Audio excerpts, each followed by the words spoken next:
somehow stay relevant enough to manage to do that at VidCon. Well, she came back to VidCon to cause some more problems. I was at a panel and I watched her call Sargon, a man who turned up with a bunch of his friends to look at somebody who they disagreed with on the internet, to listen to her talk and ask questions when the microphone was supplied to them.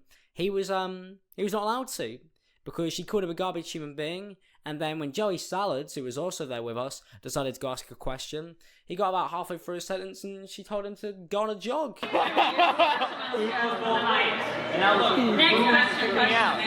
I can't even ask a damn question. It's not only women that get harassed.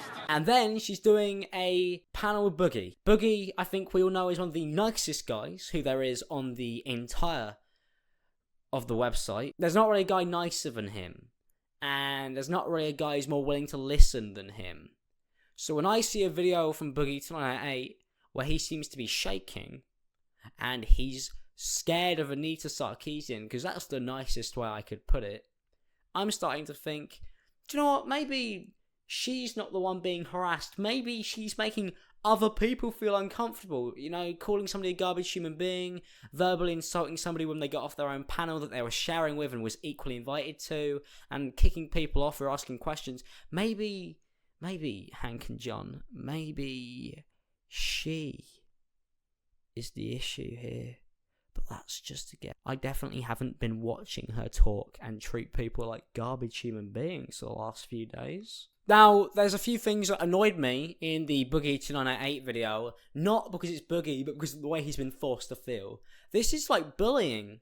It's like I've watched a guy document the fact that he was bullied. And I've been hanging with Sargon. He's been in my house. And we were talking about all this stuff and the way he was treated on the panel. And that's 2 people in a week who have been bullied by somebody.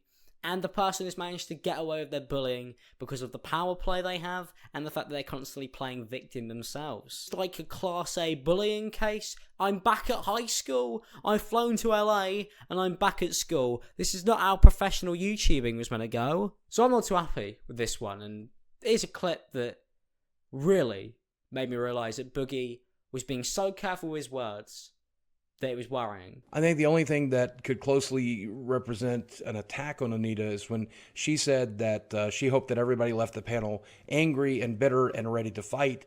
I countered by saying that I personally don't feel those things, and I personally don't choose to do that. And I try to foster a community that's not angry and doesn't fight. I try to foster a community that celebrates beautiful things instead. But I looked directly at her as I said it when I was done, and she seemed comfortable and fine with that answer. Before you knew it, the panel was over, and the moderator said we had about 5 minutes if anybody had any closing statements. So I made a closing statement that it took about a minute to say, and I said that I wanted to remind everybody in the audience that I am a person of privilege as a white cis male. Privileged white cis male, Boogie 298. When I look at this man, I don't think, wow, that ex-homeless, wildly obese bloke seems to be incredibly privileged. I would really like to swap places with him. It probably is painful to live at that point, and the fact that he's so kind and is greeted with that as a response is actually disgusting, Hank and John. So why is Anita allowed to go and make somebody feel this way, have a man shake in his own YouTube video? That's not somebody who seems to be very happy with the interaction they've had. He's literally got home and he's still shook up by the interaction with this woman and the way that she's treated him. That's not right. It's not right at all. She's then gone home and written an article about the fact that certain YouTubers should be banned.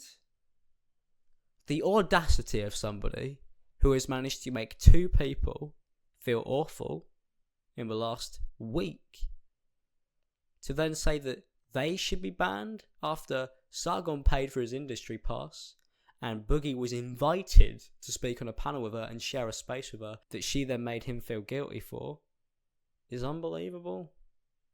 But it seems like she's allowed to get away with it.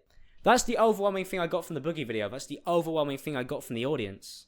The questions, if they were anything that was remotely tricky or going at the fact that maybe what she was talking about was something that maybe even somebody like me could share, were brushed off. I'm reading this from Hank and John, and this is what it says. It's openly known that women on the internet are subject to far greater amounts and intensity of harassment and abuse than men. Shut the fuck up. No. Is there a study for this? I went to the panel. I listened to everything these guys had to say. Even Ali Speed, even the other people who were sat there talking. And they were going on about all the stuff that happens. Like, one that stood out for me was, people are constantly asking you to do beauty brand deals. My mate Brad Does Banter, who talks about feminism on the internet, who is a male YouTuber, he's a very northern teenager, gets brand deals from makeup all the time. I don't see him hosting a panel at VidCon getting very upset at that. Oh, people send stuff to your address. Yeah, I've had people tell me, I sat on Google Maps for 8 hours the day you showed your front door to find out where you live. And I don't appreciate that too. But am I getting a VidCon panel? No, in fact, at this point, it seems like I'm actually being told to fuck off from VidCon because I'm associating with my friends who go under the same amount of things. Do you know what it's called? It's called relevancy on the internet. When people know who you are, they're not really going to like you. People are going to watch this video and not like me. And do you know what? I accept that. And do you know what the worst thing you could do is? Tell people that they should hate those people. Because do you know what happens when you do that? You encourage a war, which is something that in Gamergate you did. And you're repeating it again with trolls and harassment. 2 things you can't get rid of. But it's even better when no trolls and harassers turn up to talk to you and you make them up just to validate yourself. And then you insult them when they haven't said anything to you but listened to you talk and been respectful. And when nice guys sit on panels with you and talk about how you should fight back with love, you then pull him out at the backstage and go, don't take a selfie with me because you're going to use it against me. A couple more panelists had their closing arguments, and then we left the stage, and I'm shaking, very, very nervous, but I felt like it went well. And when I get off of the stage at the bottom of the panels, there's Anita, and she seemed to be very, very upset. And I don't remember exactly what she said. I'm paraphrasing here, but she said in a very upset that I think it was very fucking uncool that you said what you said there at the end, knowing that no one else would have enough time to respond. And I politely asked her for her selfie because I had planned to do that from the beginning anyway, and she politely declined because she said, I don't really know where you stand on these types of things, and I just don't know if I could trust you not to use that against me. I watched Andy Warski, Francesca Ramsey, and Bunty King meet up and have a civil conversation where they came out on even ground. I've only watched people from both sides talk about the fact that they have been jumping to conclusions they shouldn't have because meeting people in real life really changes your perspective on things. And you could say that about any YouTuber and really any person. You meet the people in real life you dislike on here, I can tell you 99% of the chances you're not going to have that opinion validated that you had before you met them.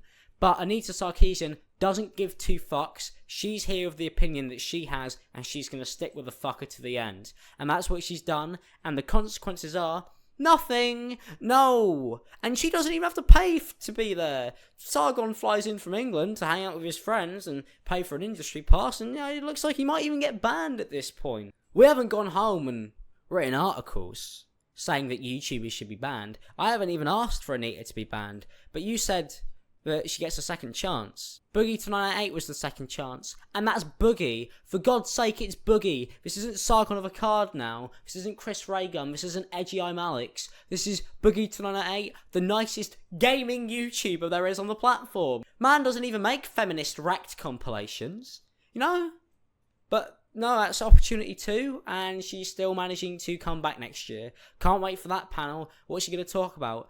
The fact that males are allowed to attend her panels? Wow, there's men here. Can we please get rid of them? Because every man who went up to ask her a question, she sent away. That's it from me. Thanks for watching this video. If you did enjoy, don't forget to leave a like, subscribe if you're new, and I'll see you guys in the next one. Let's hope that next time I turn up to VidCon, I don't intimidate people just by being there. But I'm guessing at this point, this haircut won't help. See you guys next time. Peace out, people, and have a good day.